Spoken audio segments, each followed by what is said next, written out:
Okay guys, so today is going to be our first day of starting our last topic of the year, which is graphing rational functions.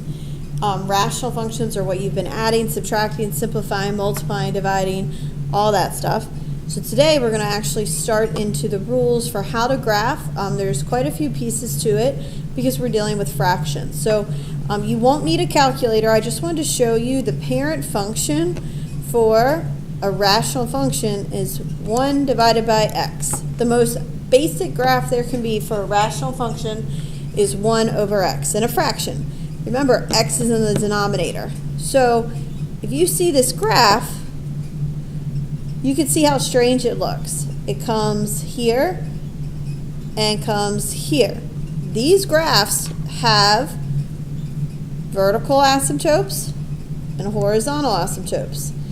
Sometimes they have a y-intercept, sometimes they don't. Sometimes they have x-intercepts, sometimes they don't. They also sometimes have items called removable discontinuities, which are called holes. So we're going to be talking about all these pieces today. That is what this side of this paper lists how to find every possible piece of a rational function, how to find the graph, okay? The steps for each thing.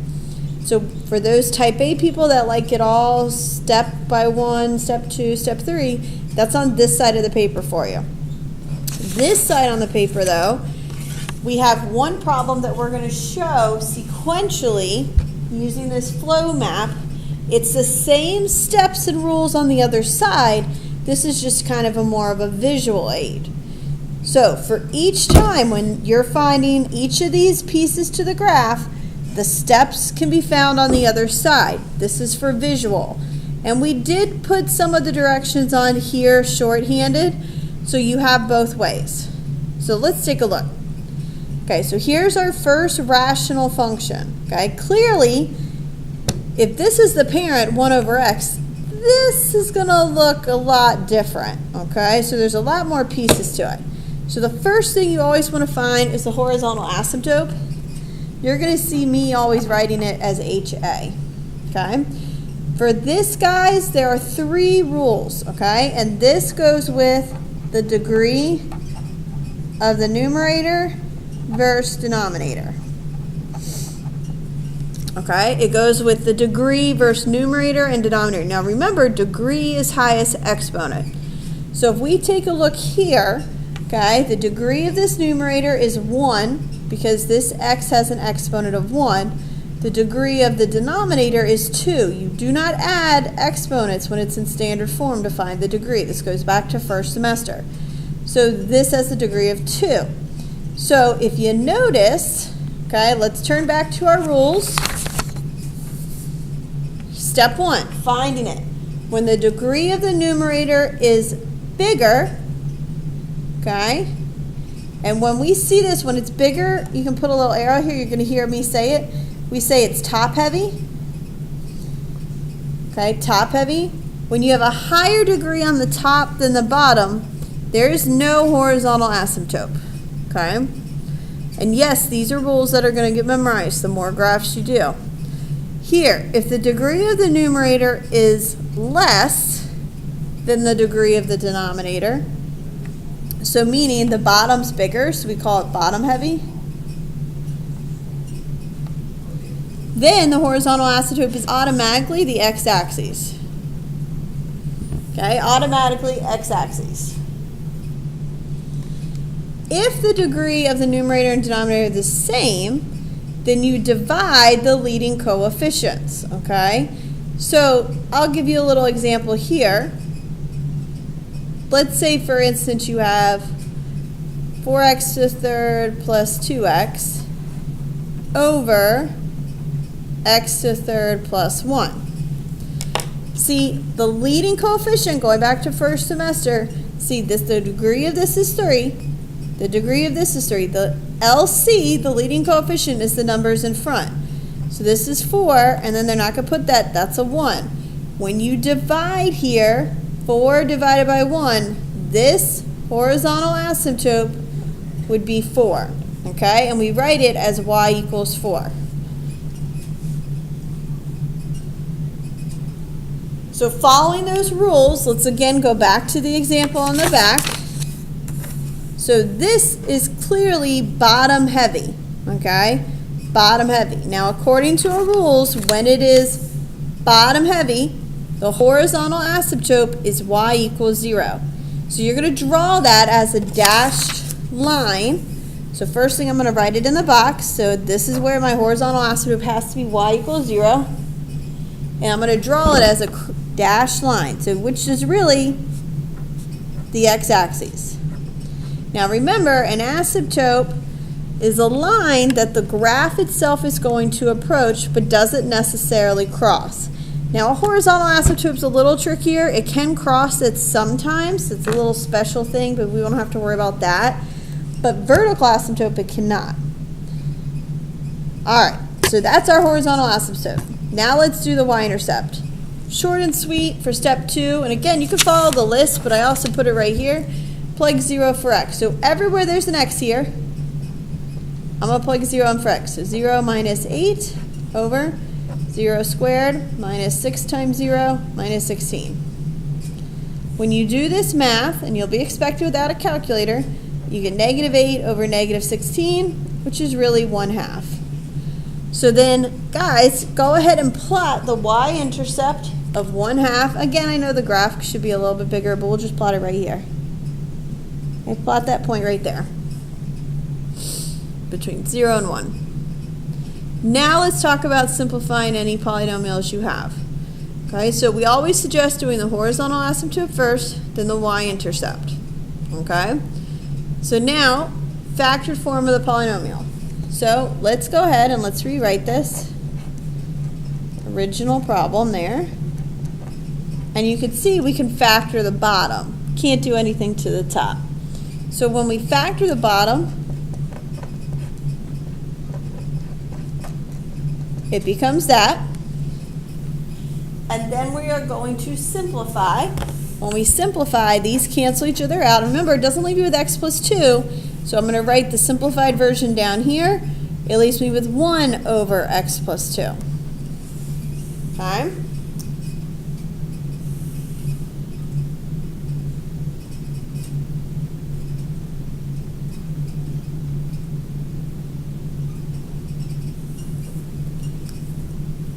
So now let's take a look and let's do the whole. Okay? The whole is going to be where we just crossed off. So it says set the factor that appeared on both equal to 0 and solve for x. So we had x minus 8 appear on both. So it was our common factor. So you're going to set that equal to 0. And when we solve that, we get x equals 8. Now, a whole's a new thing. We'll watch a video more about it. But it's literally on a graph, guys. It's a point where you're going to put an open circle. Okay? It's what we call a removable discontinuity. It's what it has in common from the top and bottom. So this is going to be a coordinate point, an xy. This x is the x in that point. Okay? So right now we know it's 8 comma something. This whole is going to appear at 8 comma something. Well, if you plug it back into the simplified polynomial like it says here, plug it back in. And again, the steps are all listed right here. Okay? But I like to use shorthand here. Plug it back in. 1 over 8 plus 2. So that's 1 over 10. So then, okay, there is your whole. At 8 comma 0.1. 8 comma 0.1. And we're going to graph that by going to that point. So 1, 2, 3, 4, 5, 6, 7, 8. And okay, so I know the graph's not the best, but draw yourself an open circle right above our horizontal asymptote. So that is where the whole exists. Now we'll talk about domain, guys, but this, you might want to put a little thing. This affects the domain, so put a little star, okay? This really restricts the domain. Restricts domain. The other guy that also restricts the domain is the vertical asymptote. And that's one of our last bigger pieces for these graphs. Okay? That's called an infinite discontinuity. It is a line, and you've done a vertical before, It's an x equals equation. To get this, now you take your simplified polynomial, which is here, and set the denominator equal to 0. We talked about this with domain. It's whatever the number is that makes this 0. So if you set this equal to 0, x equals -2. So what that means, guys, is this graph, draw yourself a dashed line where x is -2, and the graph will not cross this. X cannot equal -2, or it will make this function 0.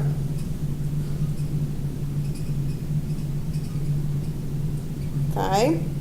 Now, of course, if you look back in the factor form, you would say, well, wouldn't that affect the domain where x cannot be 8? Well, yeah, that's where the hole comes in. So real quick, before we finish the graph, let's look at here, let's put the domain, okay? So particularly, guys, for the domain, you need to look at the vertical asymptote and any holes. So I'm going to write that VA/holes. You need to look at any vertical asymptotes that could exist or any holes that exist.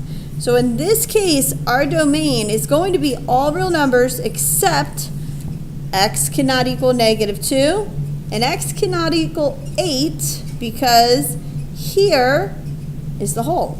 So we're going to write that is for all real numbers, so -infinity to -2, and this is where we use that union symbol, and then -2 to 8, and then 8 to infinity.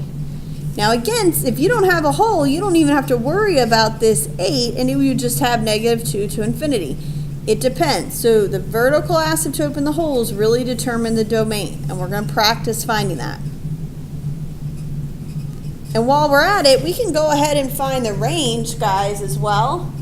If we take a look, go all the way back up, and let's find the range. The range, the reason why I want you to put it up here, is the range goes with the horizontal asymptote.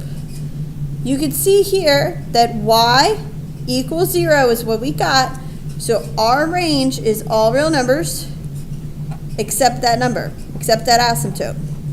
So you're going to have to memorize that range goes with the horizontal asymptote, domain goes with the vertical asymptote, or holes if they exist. Sometimes they don't have any holes to exist, guys. So let's take a look and finish this graph now.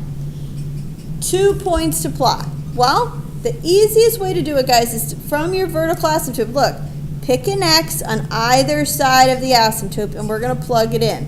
We only have to plug it into the simplified form. You don't have to worry about the original big function anymore. So I'm going to say left of vertical asymptote and right of vertical asymptote.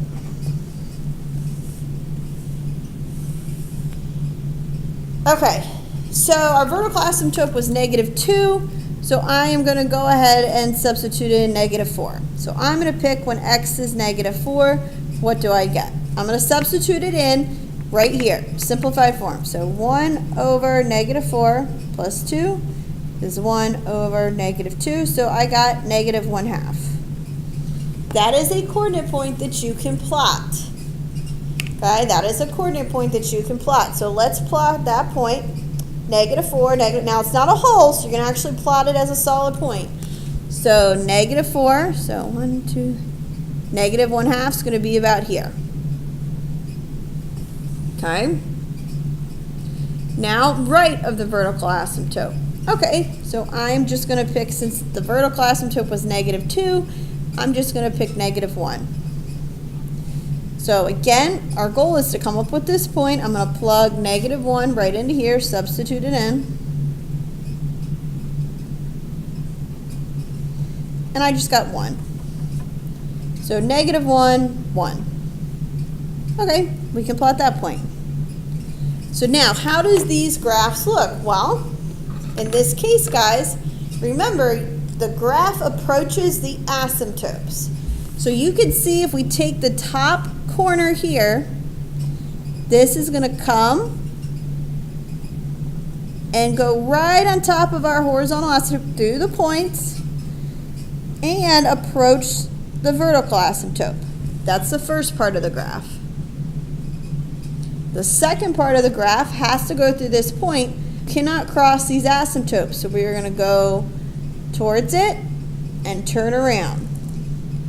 So my orange curves are the graph of this rational function. These are all the pieces that you need to be successful. Okay? So the sheet that you're going to practice today has no actual graphs on it, but it asks you to find the horizontal asymptote, the y-intercept. It asks for all these pieces. So your goal today is to get the steps memorized on how to find each piece. Next class, we're going to be putting more of the pieces together and actually producing the graph. Okay? But for now, you need to be able to find these algebraically, the same steps that I just did. So that's your goal for the next 40-ish minutes or so. You're going to practice, okay? If you choose to work with someone, that is your choice. But make sure you really understand these pieces before leaving today. I will give the answers for you to check, and your homework will be your study guides for your final exam due the day of your test. Good luck.